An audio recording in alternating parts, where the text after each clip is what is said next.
Hi friends, Varalakshmi நல்வாழ்த்துக்கள். இன்றைக்கி நம்ம வீட்டில் எப்படி வரலட்சுமி நம்ம கும்பிட்டு தான் பார்க்க போகிறோம். வாங்க. வேலைக்கிழமை அன்றைக்கி அம்மனை அழைச்சிட்டேன்.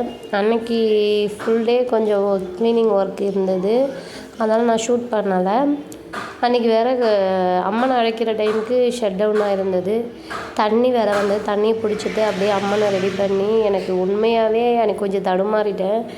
ஏன்னா ஃபஸ்ட் டைம் வந்து நான் கலசம் வைக்கிறதால எனக்கு கொஞ்சம் தடுமாற, பயம், பதட்டம், சில விஷயம் எல்லாமே அந்த கலசத்தில் போட வேண்டிய பொருள் எல்லாமே நான் ஒரு சில பொருளெல்லாம் போடவே இல்லை, மறந்துட்டேன். கரண்ட்டு வேறு இல்லை, பாப்பா வேறு அழுதுகிட்டே இருந்தா, தண்ணி வேறு வந்தது.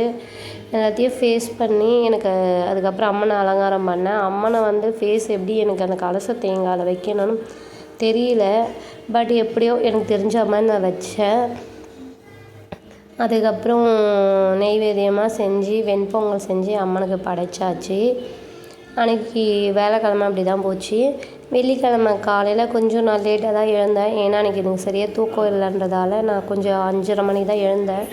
எழுந்துட்டு ஃப்ரெஷ்ஷப் ஆகிட்டு அம்மனுக்கு வந்து அன்றைக்கி வேலைக்கிழமை போட்டு இந்த பூவெல்லாம் எடுத்துகிட்டு அதுக்கப்புறம் அம்மனை அலங்காரம் பண்ணி பூவெல்லாம் போட்டு விளக்கெல்லாம் வச்சு அம்மனுக்கு நெய்வேத்தியமாக காலையில் சக்கரை பொங்கலும் சுண்டலும் செஞ்சு பழம்லாம் எடுத்துன்னு வந்து வச்சு சிம்பிளாக கொஞ்சமாக கடையிலையே வாங்கிய ஸ்நாக்ஸ் கொஞ்சம் வச்சுட்டு அம்மாவுக்கு தாம்பூல பையெல்லாம் வேலைக்கிழமையே வச்சாச்சு.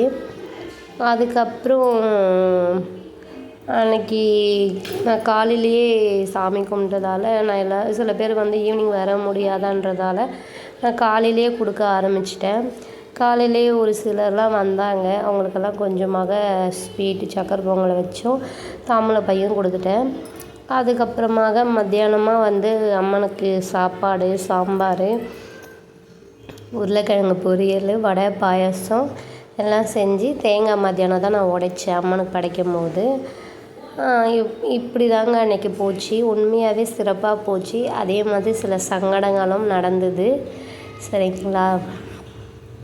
நான் அம்மனை அழைச்சது எனக்கு என் அம்மாவே என் வீட்டுக்குள்ளே வந்த மாதிரி ஒரு ஃபீல் ஆச்சு. ரொம்ப ஹாப்பியாக இருந்தேன். எனக்கு அம்மனை மறுநாள் சனிக்கிழமை இன்றைக்கி காலையில் பிரிக்கவே எனக்கு மனசே கேட்கல. ஏன்னா என்னை விட்டுட்டு போகிற மாதிரி ஒரு ஃபீல் ஆச்சு. ஆனால் என்ன பண்ணுறது, சரி பிரித்து தான் ஆகணும்னு பிரித்தாச்சு. ஏன்னா நான் நாளைக்கு கூழ் ஊற்றுறேன். நெக்ஸ்ட் வீடியோவில் பார்க்கலாம். பாய். பிடிச்சிருந்தா லைக் பண்ணுங்கள், சப்ஸ்கிரைப்